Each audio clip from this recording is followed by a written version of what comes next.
RCB 2008 ನಂತರ ಚೆನ್ನೈನಲ್ಲಿ ಒಂದು ಮ್ಯಾಚ್ ಸಹ ಗೆದ್ದಿರಲಿಲ್ಲ. ನಿನ್ನೆ ಮ್ಯಾಚ್ಗಿಂತ ಮುಂಚೆ ಲಾಲಿಪಾಪ್ ತಂದು ಸಖತ್ ಟ್ರೋಲ್ ಮಾಡ್ತಿದ್ರು. ಈ ಸಲ ನಿಮ್ಗೆ ಕಪ್ಪಲ್ಲ ಬರೀ ಲಾಲಿಪಾಪ್ ಅಂತ ಕಟ್ ಮಾಡಿದ್ರೆ ತಂದಿರೋ ಲಾಲಿಪಾಪ್ನ ಬಾಯಿಗೆ ಹಿಡ್ಕೊಂಡು ನಡಿರಿ ಮನೆ ಕಡೆಗೆ ಅಂತ ನಮ್ಮ RCB CSKನ 50 ರನ್ ನಿಂದ ಚೆನ್ನೈನಲ್ಲಿ ಸೋಲ್ಸಿದ್ದಾರೆ. CSKಗೆ ಚಪಾಕ್ನಲ್ಲಿ ಇದು ಬಿಗ್ಗೆಸ್ಟ್ ಲಾಸ್. ಅಲ್ಲಿ ನಾರ್ಮಲ್ ಆಗಿ CSK ಮತ್ತೆ ಧೋನಿ ಚಾನ್ಸ್ ಬಿಟ್ರೆ ಬೇರೆ ಟೀಮ್ ಅವರ ಚಾಂಟಿಂಗ್ ಇರಲ್ಲ.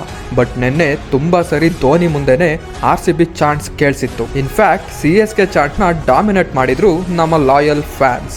RCB back to back win ಆಗಿ ಟಾಪ್ ಅಲ್ಲಿದ್ರೆ CSK Thala for a reason ಅಂತ 7th ಪೊಸಿಷನ್ಗೆ ಹೋಗಿದೆ. RCB ಬೌಲಿಂಗ್ ಸ್ಟ್ರಾಂಗ್ ಇಲ್ಲ ಅಂತ ಟ್ರೋಲ್ ಮಾಡಿದವರು ಮತ್ತೆ ಇಷ್ಟು ಚೆನ್ನಾಗಿ ಬೌಲಿಂಗ್ ಮಾಡಿದಾಗ ಅಪ್ರಿಷಿಯೇಟ್ ಸಹ ಮಾಡಲೇಬೇಕು. ಚಪಾಕ್ನಲ್ಲಿ CSKನ ಡಾಮಿನೇಟ್ ಮಾಡೋದು ಅಷ್ಟು ಈಸಿ ಇರಲಿಲ್ಲ. But Hazlewood, Bhuvi, Livingstone, Yash Dayal CSKನ ಕಂಪ್ಲೀಟ್ ಆಗಿ ಔಟ್ಪ್ಲೇ ಮಾಡಿದ್ರು. CSK ಯಾವ ಸ್ಟೇಜ್ನಲ್ಲೂ ಸಹ ಮ್ಯಾಚ್ನಲ್ಲಿ ಕಮ್ ಬ್ಯಾಕ್ ಮಾಡೋಕೆ ಬಿಡಲಿಲ್ಲ. ಅಂದ್ರೆ ನಮ್ಮ ಬೌಲರ್ಸ್ ಡಾಮಿನೇಷನ್ ಹೆಂಗಿರಬೇಡ. KKRನ ಕೋಲ್ಕತ್ತಾದಲ್ಲಿ, CSKನ ಚೆನ್ನೈನಲ್ಲಿ ಸೋಲ್ಸಾಯ್ತು. ಬ್ಯಾಟಿಂಗ್, ಬೌಲಿಂಗ್, ಫೀಲ್ಡಿಂಗ್ ಎಲ್ಲದರಲ್ಲೂ ಡಾಮಿನೇಟ್ ಮಾಡಿದ್ದಾರೆ. ಅಂಡ್ ಟಾಪ್ ನಾಚ್ ಕ್ಯಾಪ್ಟನ್ಸಿ ನಮ್ಮ ರಾಪಾದು. ನನ್ನ ಗಟ್ ಫೀಲಿಂಗ್ ಏನಂದ್ರೆ ಈ ಸಲ RCBದೆ ಚಾನ್ಸ್.